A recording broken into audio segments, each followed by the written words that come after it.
Steel, the nation builder, plays the leading role in the development of America by supplying transportation essential to development and use of our great natural resources.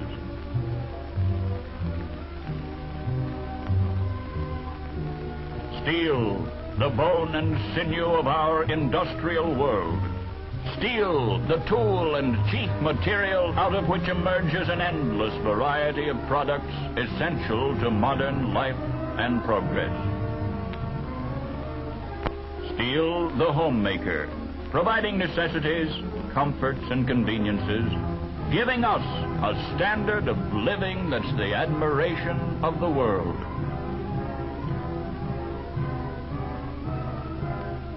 Steel, our nation's strong right arm on the land, in the sky, on the water, for the preservation of our nation, our form of government, our American way of life.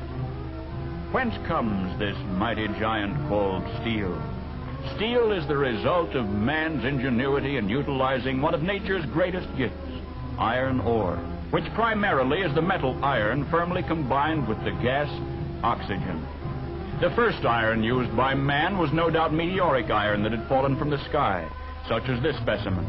It was used mostly for ornaments. The early Egyptians called it metal from heaven. No one knows definitely how iron was made in prehistoric times, but to see how it might have been done, let's take a look at one of the known primitive methods. A crude furnace was made of clay with the top open.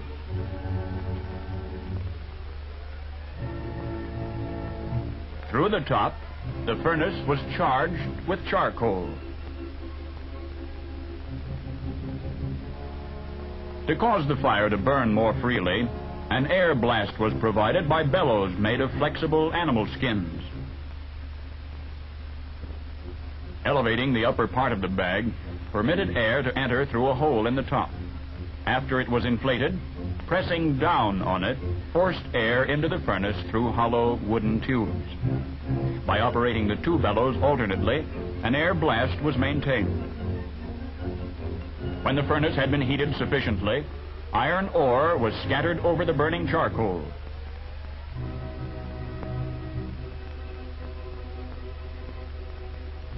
Inside the furnace, under the influence of high heat, gases from the glowing charcoal, which is mostly carbon, gradually drew oxygen from the iron ore, leaving metallic iron. After the fire had been forced for several hours, the operator dragged out a lump of spongy metal.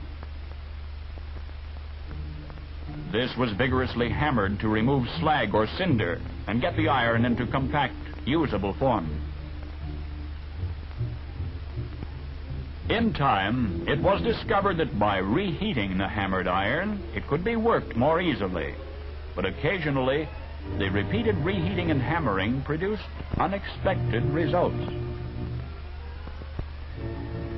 Sometimes the resulting metal, when cold, instead of being soft and malleable, broke into pieces when hammered. During the heating in the charcoal, the iron had absorbed so much carbon that it became hard and brittle when cold.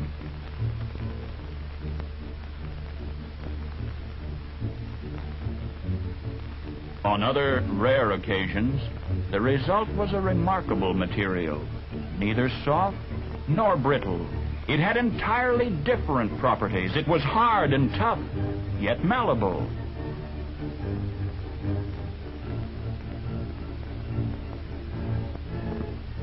What happened was that during the heating of the iron in the charcoal and subsequent hammering, the iron absorbed the correct amount of carbon from the charcoal and became a form of steel.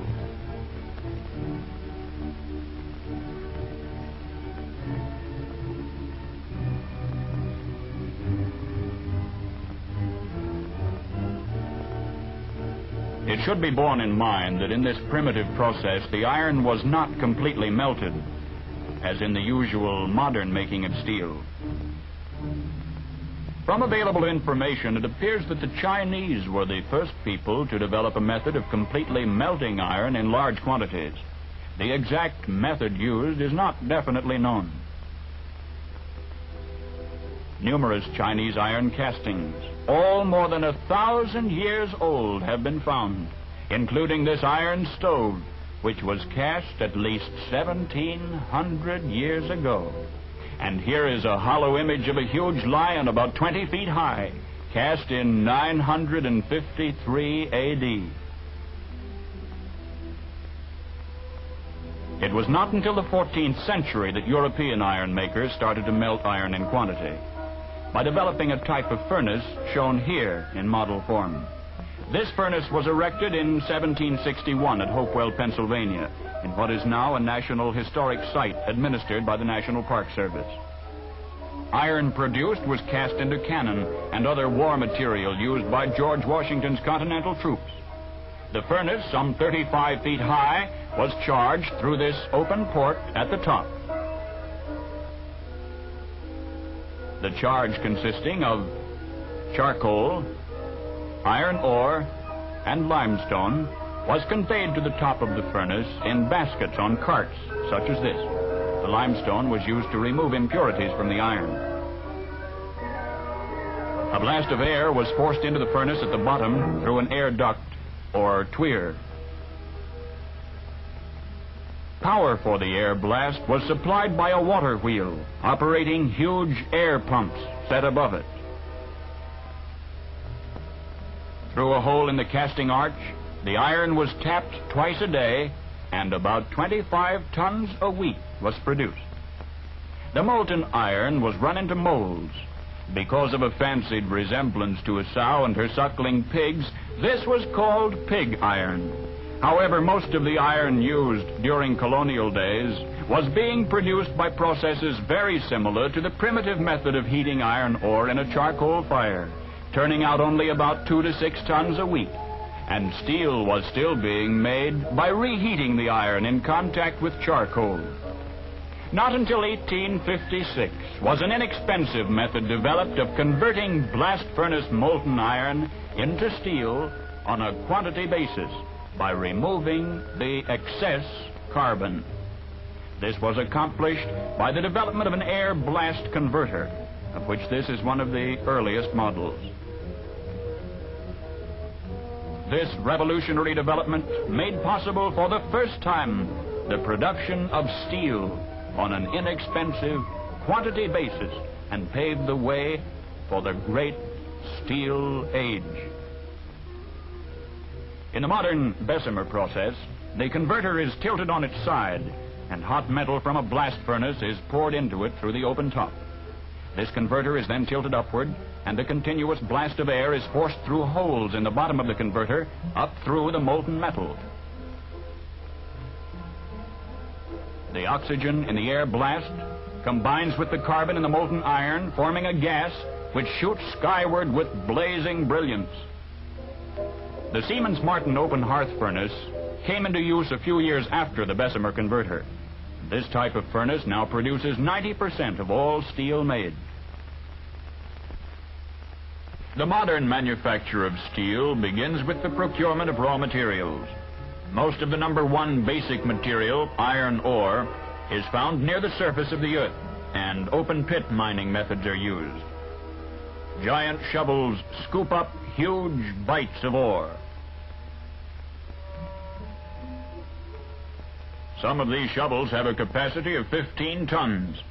The trucks are quickly loaded, and the ore is on its way. In underground mining, shafts are sunk far into the earth, sometimes as deep as 3,000 feet.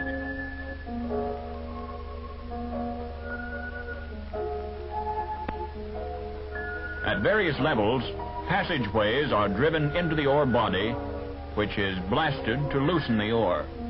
After the blasting, mechanical scrapers deposit the ore into chutes, from which it drops into cars. These cars move over a pit and automatically dump into a chute which conveys the ore to a skip, in which it's hoisted to the surface and into railway cars which convey the ore to the loading dock.